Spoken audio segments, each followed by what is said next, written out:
started. Started right. Alright, hello everyone, this is Limpid Scholar Tutorial. Welcome to our physics class. Today, we'll be talking about the fundamental quantities, units, derived quantities, and units as an introductory aspect to UTME physics class.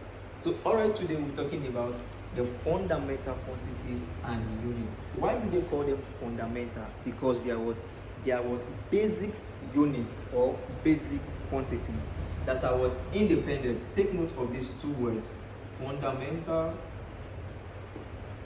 quantities. So we have, they are basic, they are what independent. Now it's unfortunate that many students don't pay attention to this topic, and this is where JAMB sets more questions on this. So they are basic and they are what independent, in which other derived quantities are what derived from them. They are independent. For example, we have 7 fundamental quantities. There are 7 fundamental quantities, or you call them basic quantities.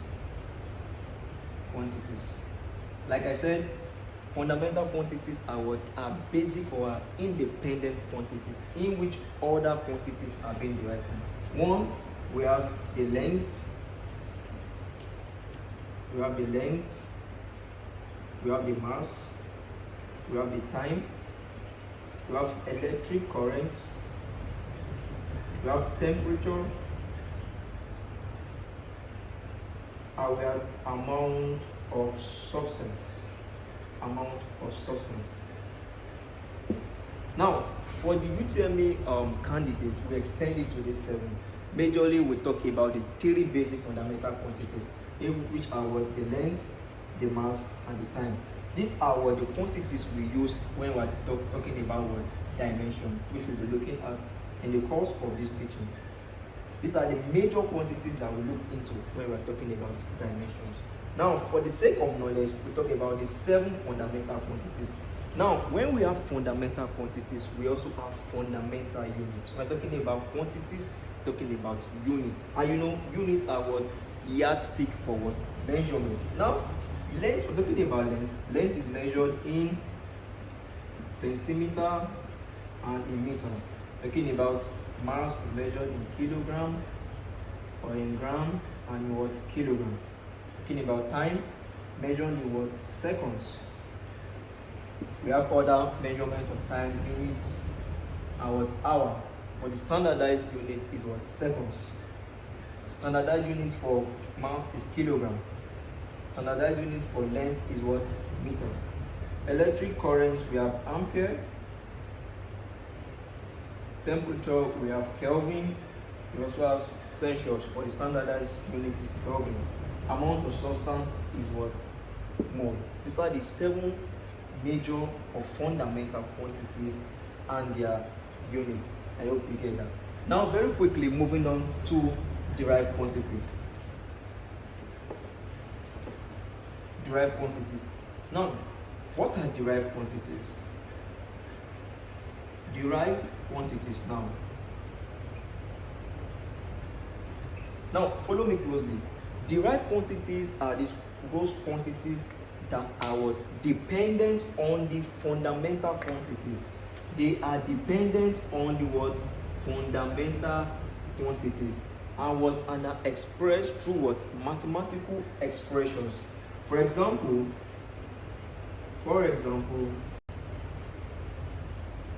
we have our force as a fundamental quantities. Now, how is it expressed? Force is expressed in what? Mass multiplied by acceleration. Right? Now, we're not going to talk about their dimensions. When we get to dimension proper, we'll talk about them. So, another example is speed. Speed, which is what? Velocity over time taken. We have pressure equals to what? Force over area, and so many more. Like I'm going to drop, we have so many derived quantities, as many of them. This is force, we have speed, we have pressure, we have density. We have density equals to mass over volume. So they are expressed in mathematical expression. They are derived from the word fundamental quantities. So they depend on this fundamental quantity to make up their own derivations. Now, very quickly before I move on to dimension proper. Now let's talk about the supplementary quantity. I made mention of supplementary quantity. Now these supplementary quantities are now referred to as the dimensionless quantities. For example, we have velocity ratio, we have tensile strain as one of the dimensionless quantity. So we will not be talking major on that as well. We also have the steran. So they are quantities that are used in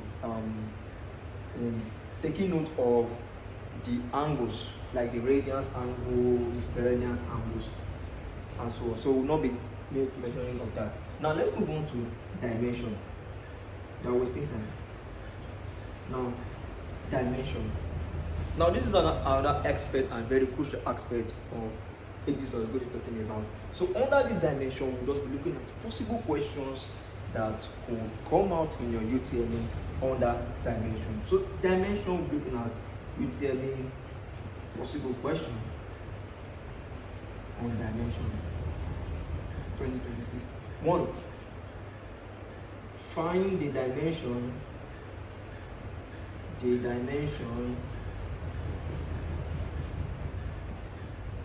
for power. 2. Find the dimension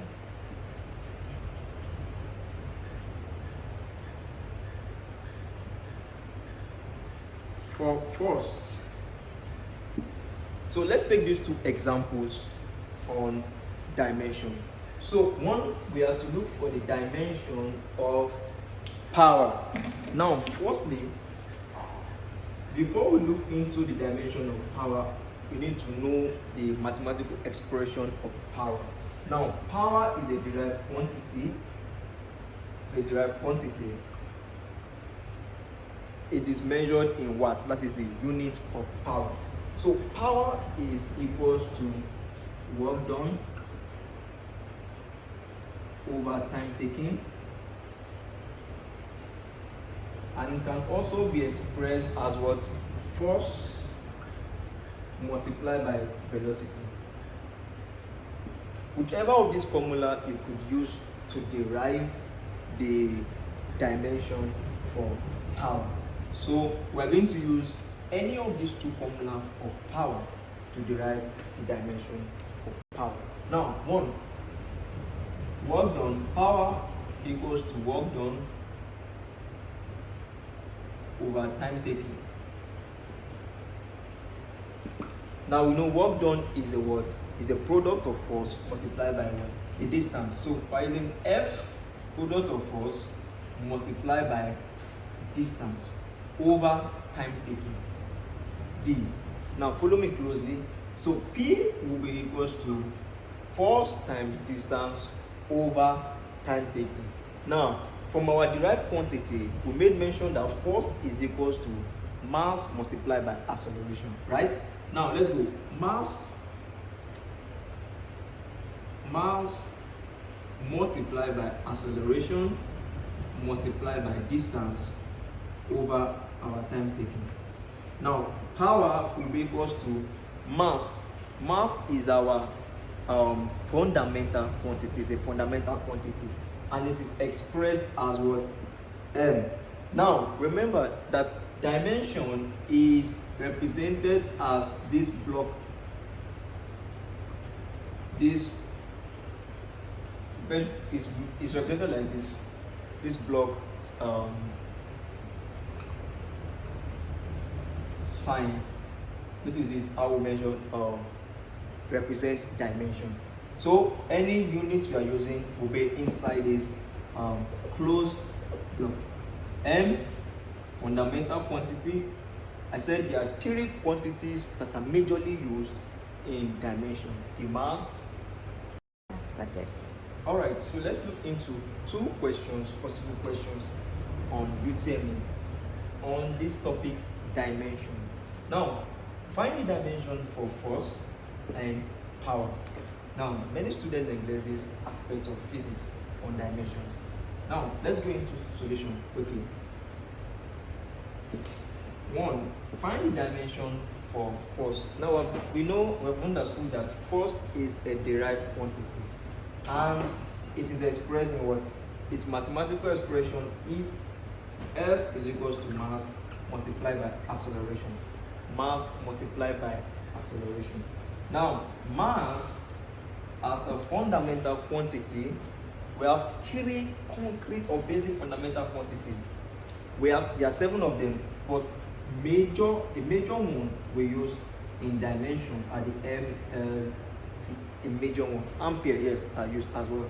But the major one, the one you see frequently, is the MLT, the mass, the length, and the time. Now, mass is a fundamental quantity. The derived quantity here is what? Acceleration. Then we need to find acceleration first. Now, force is equals to mass multiplied by velocity. F equals to what? Mass. We use this block bracket for dimension. For what? Dimension. Now, acceleration as a derived quantity is acceleration equals to change in velocity over time taken. Over time taken, right? Yes. Now, acceleration equals to velocity. What is velocity? Velocity is speed over time. What is speed? Speed is what? The distance over what? Time. Distance is what? Measured in meter. So we're using the word L. We're using L to represent what? Distance. Because length and time are measured in the same unit. So we have L over T, meaning we have L T raised to power minus 1 mathematically. So let's place it here. L T raised to power what? Minus 1. Now let's bring these two quantities together. Equals to what? M L T raised to power minus 1. This is for our acceleration. Time over time. So sorry, we have our time here. This initial time, we're not going to displace it. This initial time will be added to it. So we have speed, velocity equals to speed over time. Speed equals to distance over time divided by our initial time here. Now we have distance as L because length and time are measured in the same units, over time divided by 1 divided by T over 1. So velocity will be L over T times 1 over T. Right? Now follow me closely. V equals to distance over time, which is speed, divided by T, which is our time. So we know our velocity equals to L T raised to power minus 1 over the time taken here. Then we have LT raised to power, L raised to power 1. Yes. That's for the velocity. Now acceleration equals to velocity over what? Over time. We have our velocity as LT raised to power minus 1 divided by our initial time for acceleration. So therefore force will be what? M times L raised to power T minus 1 over what? T. F will be equals to M multiplied by L raised to power T raised to power what? L times T raised to the power minus 2. Therefore, our dimension for force will be mlt raised to the power minus 2. That is for force. Now, moving on to power. We have power as what? Work done over time taken, and we have power equals to what? Force times velocity. Now, for the sake of time in UTM, you don't need to use this formula work done over time, because this will just go straight to the point. Now, P would be equals to what? Force. We understand force as what? MLT raised to the power minus 2. That's why sometimes you need to put all this dimension at the back of the mind. So we have P will be equals to what? Force. We know our force as what? MLT raised to the power 2 times our velocity equals to what? LT raised to the power minus 1. Then what do we have here? ML, this is will be 2 times our T will be equals to what? Minus 3. So therefore, power